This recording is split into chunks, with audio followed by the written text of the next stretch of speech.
रूपनगर गांव में रामदास नाम का एक आदमी अपनी पत्नी पूनम और 15 वर्षीय बेटे बॉबी के साथ रहा करता था। कुछ साल पहले एक सड़क हादसे में रामदास की एक टांग कट गई थी, इसलिए रामदास एक पैर से विकलांग हो गया था और अब वो बैसाखी के सहारे चलता था। रामदास हनुमान जी की पूजा किया करता और बंदरों को केले खिलाया करता था। ये उसका रोज का नियम था। जब कभी रामदास का बेटा बॉबी रामदास से कहता, पिताजी, आप हर रोज बंदरों को केले क्यों खिलाते हैं? बंदरों पर पैसे खर्च करके आपको क्या लाभ होता है? बेटा, ये बंदर हनुमान जी के सैनिक हैं और मैं बजरंगबली का भक्त हूँ। मैं इनकी सेवा करूंगा, तभी तो बजरंगबली भी मुझसे प्रसन्न होंगे। अच्छा, तो ये बात है। तो फिर ठीक है, मैं भी कल से बजरंगबली के इन सैनिकों की सेवा किया करूंगा।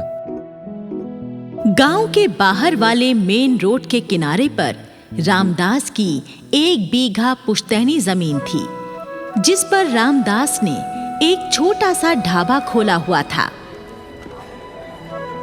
रामदास अपने बेटे के साथ मिलकर इस ढाबे को चलाता था। रामदास ने अपने ढाबे का नाम भी हनुमान ढाबा रखा हुआ था और हनुमान जी की कृपा से ये ढाबा हर समय ग्राहकों से भरा रहता था। रामदास बड़ा दयालु स्वभाव वाला आदमी था। वो गरीब और भूखे भिखारियों को मुफ्त में खाना खिला दिया करता था। बाबूजी, हम दोनों ने कल रात से कुछ भी नहीं खाया है। हम बहुत भूखे हैं। हाँ, हमारे पास पैसे भी नहीं हैं। क्या आप हमें उधार खाना खिला दोगे? हम 1-2 दिन में आपके पैसे चुका देंगे। अरे मेरे भाइयों, ये रामदास का ढाबा है, रामदास का। मेरे ढाबे से कोई भी भूखा बिना खाना खाए नहीं लौटता। तुम्हें खाने के पैसे देने की कोई जरूरत नहीं है। तुम दोनों मुफ्त में ही मेरे ढाबे पर भरपेट खाना खा लो। दोनों गरीब आदमी टेबल पर बैठ जाते हैं। बॉबी उन्हें खाना परोस देता है और दोनों भरपेट खाना खाकर चले जाते हैं। इसी दिनचर्या के साथ रामदास का जीवन आराम से गुजर रहा था। गांव का एक चौधरी हुकम सिंह बड़ा ही दुष्ट और भूमाफिया था। वो निर्बल गरीब लोगों की जमीन, मकान और प्लॉट पर जबरन कब्जा करके उन्हें बेच दिया करता था। रामदास के ढाबे पर भी चौधरी की नजर थी। एक दिन वो एक शहरी आदमी से रामदास के ढाबे वाली जमीन का भी सौदा कर लेता है। चौधरी साहब, आप रामदास की जमीन मुझे दिलवा दीजिए। मैं उस जमीन पर बड़ा सा रेस्टोरेंट बनाऊंगा और उस जमीन के लिए मैं आपको पूरे 10 लाख रुपए दे दूंगा। अरे तन्ने न पता, चौधरी हुकम सिंह पैसों के लिए कुछ भी कर सके हैं। तुम तो बस 10 लाख रुपए तैयार रखो। 1 हफ्ते के भीतर भीतर वो लंगड़ा रामदास इस ढाबे वाली जमीन को थारे नाम लिख देगा। तो फिर ठीक है चौधरी साहब, अब मैं 1 हफ्ते के बाद ही रुपए लेकर आऊंगा आपके पास, और वो भी पूरे 10 लाख। शहरी आदमी वहां से चला जाता है। फिर रात हो जाती है। रामदास अपने घर में अपनी पत्नी और बेटे के साथ खाना खा रहा होता है तो रामदास कहता है, सुनो पूनम, बहुत दिनों से ना मेरी इच्छा है कि मैं हनुमान जी के मंदिर में भक्तों के लिए ठंडे पानी की मशीन लगवा दूं। तुम्हारा क्या ख्याल है, कैसा रहेगा? हाजी, ठीक रहेगा। प्यासों की प्यास बुझाना तो बड़े पुण्य का काम है। पिताजी, आप सोच विचार मत कीजिए, अपनी इस इच्छा को अवश्य पूरी कीजिए। तो फिर ठीक है बेटा, तुम 1-2 दिन में ना शहर चले जाना और एक अच्छी सी मशीन लाकर मंदिर में फिट करा देना। उसके बाद तीनों लोग खाना खाकर सोने चले जाते हैं। फिर सुबह हो जाती है। रामदास और बॉबी तैयार होकर अपने ढाबे पर जाने ही वाले होते हैं कि तभी वहां चौधरी हुकम सिंह अपने 2 चेलों के साथ आ जाता है और कहता है, रे भाई रामदास, तूने काफी दिन अपना ढाबा चलाकर नोट कमा लिए। अब तू ऐसा कर, अपनी ढाबे वाली जमीन मुझे बेच दे। मैं वहां बढ़िया सा रेस्टोरेंट बनाऊंगा। चौधरी साहब, कैसी बातें कर रहे हैं आप? वो तो मेरी पुश्तैनी जमीन है। उस जमीन पर बने मेरे ढाबे से मेरे परिवार का पेट पलता है। रे देख रामदास, मैं तुझे उस जमीन के 50,000 रुपए दूंगा। या तो तू 50,000 लेकर जमीन मुझे दे दे, ना तो मैं तेरी जमीन पे कब्जा कर लूंगा। चौधरी अंकल, वो 1 बीघा जमीन 10 लाख से ऊपर की है और तुम उसे 50,000 में हड़पना चाहते हो। ये तो सरासर अत्याचार है। अरे छोरे, इस मामले में तू अपना दिमाग ना चलावे।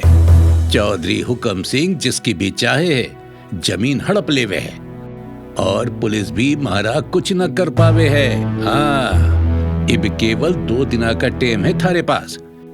या तो 50,000 मेरे से ले ले, नहीं तो 2 दिन बाद मैं आऊंगा और ढाबे पे कब्जा कर लूंगा। चलो रे। चौधरी अपने चेलों को लेकर वहां से चला जाता है। चौधरी की धमकी से रामदास को गहरी चिंता हो जाती है। ये मुआ चौधरी पक्का बदमाश है। इसने पता नहीं कितनों की जमीनों पर कब्जा कर रखा है। अब ये हमारी जमीन भी नहीं छोड़ेगा। हे भगवान, अब हमारा क्या होगा? माँ, तू चिंता मत कर। चौधरी जैसे गुंडों को सबक सिखाने के लिए पुलिस है। जब वो हमारी जमीन पर कब्जा करने आएगा तो मैं फोन करके पुलिस बुला लूंगा। तू चिंता मत कर। उसके बाद रामदास और बॉबी स्कूटर पर बैठकर वहां से चले जाते हैं और अपने ढाबे पर आकर अपने काम में लग जाते हैं। इसी तरह एक दिन बीत जाता है। रामदास को अब अपनी जमीन की बड़ी चिंता हो रही थी। इसी चिंता में वो कुछ खा पी भी नहीं रहा था। पूनम रामदास के लिए दूध लेकर आती है। ये लो जी, तुमने कुछ खाना वाना तो खाया नहीं है, लो दूध पी लो। मेरा तो बड़ा मन विचलित हो रहा है पूनम। कुछ भी खाने पीने का मन नहीं कर रहा। मुझे बस अपनी जमीन की चिंता सताए जा रही है। परसों वो चौधरी आएगा और हमारी जमीन पर कब्जा कर देगा। हे भगवान, हमने ऐसा क्या पाप कर दिया जो बैठे बिठाए हमारे ऊपर ये मुसीबत आन पड़ी है।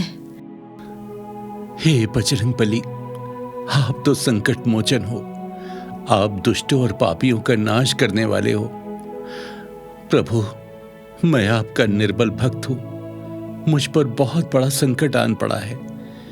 मुझ निर्बल की सहायता करो पवन पुत्र। मेरी जमीन पर उस शैतान का कब्जा होने से बचा लो, नहीं तो मैं बर्बाद हो जाऊंगा। मेरी सहायता करो प्रभु, मेरी सहायता करो। हनुमान जी से गुहार लगाकर रामदास का विचलित मन थोड़ा शांत हो जाता है और वो लेटकर सो जाता है। फिर एक दिन और गुजर जाता है और हर दिन की तरह आज रामदास अपने बेटे बॉबी के साथ अपने ढाबे पर आता है और हनुमान जी की तस्वीर पर धूप बत्ती आदि करके अपने काम में व्यस्त हो जाता है। तभी वहां एक तगड़ा सा बंदर आता है और खाली पड़ी टेबल पर बैठ जाता है। रामदास बंदर को प्रणाम करके उसे केले खाने के लिए दे देता है। बंदर आराम से बैठकर केले खाने लगता है और रामदास अपने ढाबे के काम में व्यस्त हो जाता है। कुछ देर बाद ढाबे पर एक खुली जीप आकर रुकती है और जीप से चौधरी हुक्म सिंह और उसके 5-6 चेले नीचे उतरते हैं। हुक्म सिंह चौधरी रामदास से कहता है, सुन रे रामदास, तेरे पास 5 मिनट का समय है। अपने छोरे के साथ इस ढाबे से निकल जा, ना तो मैं तेरी दूसरी टांग भी तोड़ दूंगा। चौधरी साहब, भगवान के लिए मुझ निर्बल पे दया कर दो। मेरी जमीन पे कब्जा मत करो, मैं आपके आगे हाथ जोड़ता हूँ। पिताजी, आप इन गुंडों के सामने हाथ मत जोड़िए। मैं अभी पुलिस को फोन करके यहाँ बुलाता हूँ। बॉबी अपने मोबाइल में नंबर मिलाने लगता है तो चौधरी बॉबी का मोबाइल छीनकर जमीन पर पटक देता है और अपने चेलों से कहता है, अरे हरामखोरो, खड़े खड़े तमाशा क्यों देख रहे हो?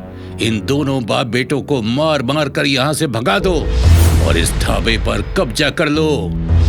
इससे पहले कि चेले कोई हरकत करते, टेबल पर बैठा हुआ बंदर हरकत में आ जाता है और चौधरी और उसके चेलों को उठा उठा कर पटकने लगता है। बंदर सारे गुंडों को पीट पीट कर बेहाल कर देता है। रामदास बंदर के सामने हाथ जोड़कर कहता है, हे वानर देवता, आप कोई साधारण बंदर नहीं हैं। आप कौन हैं? कृपया बताइए, आप कौन हैं? तभी बंदर गायब हो जाता है और वहां हनुमान जी प्रकट होते हैं। हनुमान जी को साक्षात रूप में सामने देखकर रामदास कहता है, हे बजरंगबली, मुझे निर्बल की सहायता करने के लिए आप स्वयं पधार गए। मैं तो आपके दर्शन मात्र से ही धन्य हो गया। आपने मेरा संकट दूर कर दिया। आपका बहुत बहुत धन्यवाद प्रभु, बहुत बहुत धन्यवाद। रामदास, मैं तुम्हारी सेवा भक्ति से प्रसन्न हूं। मेरे होते मेरे भक्त पर कोई संकट कैसे आ सकता है?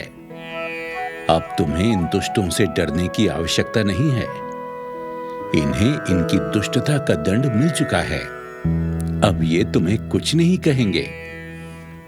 तुम निश्चिंत होकर अपना व्यापार करो। मेरा आशीर्वाद सदैव तुम्हारे साथ रहेगा। आशीर्वाद देकर हनुमान जी अंतर्ध्यान हो जाते हैं। रामदास चौधरी से कहता है, क्यों चौधरी साहब, आप अब भी मेरी जमीन पर कब्जा करोगे क्या? चौधरी और उसके चेले रामदास के पैरों में गिर जाते हैं। चौधरी कहता है, अरे अरे मार डाला। नहीं नहीं रामदास भैया, मुझे पता नहीं था कि आपके ऊपर बजरंगबली की कृपा है। नहीं तो मैं ये भूल कभी नहीं करता। और अब मैं वादा करता हूं, आज के बाद कभी किसी निर्बल को नहीं सताऊंगा।